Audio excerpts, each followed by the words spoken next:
मित्रांनो, मी जयदेव कुंभारे आपणासमोर एक महत्त्वाची आणि खूपच आनंदाची बातमी घेऊन आलेलो आहे. आणि ती माहिती अशी आहे मित्रांनो, की मार्च महिन्याची जे पेन्शन आहे, जी तुम्हाला मिळणार आहे, मिळायला पाहिजे होती मार्च महिन्यात. पण आनंदाची बातमी अशी आहे, की हीच मार्च महिन्याची पेन्शन तुम्हाला फेब्रुवारी महिन्यापर्यंत लास्टपर्यंत मिळून जाईल.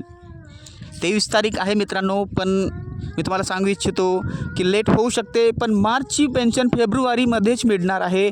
त्याचे कारण असं आहे मित्रांनो, कारण 31 मार्च 1 एप्रिल जो असतो हा फायनान्शियल जे त्याला दिवस म्हणून मोजल्या जाते. म्हणजे सरकारचे जितकेही आर्थिक व्यवहार असतात त्याची पूर्ण गणना केली जाते, कॅल्क्युलेशन केले जाते. म्हणून मार्चची पेन्शन फेब्रुवारीमध्येच देण्याचा शासन निर्णय काढलेला आहे.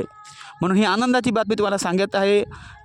आणि ही बातमी तुम्ही सर्वत्र पसरवा मित्रांनो. आणि ही परफेक्ट माहिती तुम्हाला सांगितली आहे, कारण आतापर्यंत मी सांगितलं आहे ते तुम्हाला खोटं नाही सांगितलं आहे, खरं सांगितलं आहे मित्रांनो. आणि दुसरी गोष्ट, जर कितीही बिझी असाल तुम्ही तरी पण तुमच्या KYC, Aadhaar card update, UDID card update, जर तुम्ही अपंग असाल तशाच प्रकारे आधारमध्ये काही चुका असतील नावामध्ये तर सगळं करून घ्या. मोबाईल नंबर अटॅच करून घ्या. DBT स्टेटसमध्ये काही जर स्टेटस असेल, काहीतरी करायचे असेल तुम्हाला आधार कार्डमध्ये तर तुम्ही ते करून घ्या. बँकेत जाऊन पहा, KYCसाठी विचारा त्यांना आणि म्हणा मला KYC करायची आहे. ते म्हणतील तुम्हाला फॉर्म भरा, आधार कार्ड, पॅन कार्ड आणा. तर तुम्ही सगळं करून घ्या मित्रांनो. तुमच्या आत्ताच UDID कार्ड काढा आणि चेक करा की एक्सपायरी डेट किती आहे, किती तारखेपर्यंत तुमचा UDID कार्ड चालणार आहे. कारण काही लोक असे आहेत मित्रांनो ज्यांना 1 वर्षासाठी दिला आहे गव्हर्नमेंटनं, काही लोकांना 3 वर्षासाठी दिला आहे, काही लोकांचा लाईफ टाईमसाठी असतो UDID कार्ड. कधी त्यांना अपडेट करण्याची गरज नसते. पण जर तुम्हाला काही वर्ष दिलं असेल, तुम्ही सिकल सेलचे पेशंट असाल किंवा कोणत्या आजाराचे पेन्शन असाल, तुम्ही पेशंट असाल ज्यांना काही वेळ तुम्हाला दिलेला गेला आहे सरकारकडून, तर तुम्हा सगळ्यांना विनंती करतो की तुम्ही अपडेट करून घ्या. लवकरात लवकर डॉक्युमेंट करा.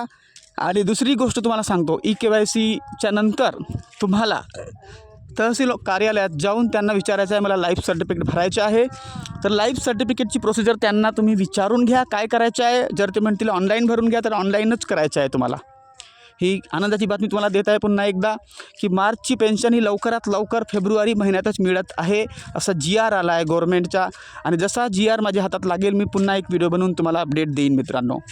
थँक्यू फॉर जॉईनिंग विथ मी. जर नवीन असाल तर आमच्या चॅनलला सबस्क्राईब करा, लाईक करा आणि हाईपचे बटन तुम्हाला दिसेल. आम्हाला पॉईंट मिळतात जेणेकरून आम्हाला आमचा व्हिडिओ समोर वाढवता येते आणि व्हायरल होण्याची शक्यता असते मित्रांनो. लाईक करा, कॉमेंट करा आणि आपल्या परीने तुम्ही जिथं शेअर करायचे असेल तुम्ही शेअर करा. लोकांना सांगा, सगळ्यांना सांगा. आणि ज्यांचं आतापर्यंत संजय गांधी निराधार योजनेमध्ये नावच नाही आलेलं आहे त्या लोकांनी सगळं चेक करून पहा, तुमचे डॉक्युमेंट काही राहिलं तर नाही आहे. आधार अपडेट, मोबाईल नंबर अपडेट सगळं काही राहिलं तर नाही आहे, तर त्यांना पण तुम्ही मार्गदर्शन करू शकता. Thank you for joining with me. ईश्वर तुम्हाला सगळ्यांना आशीषित करो, ब्लेस करो. God bless you.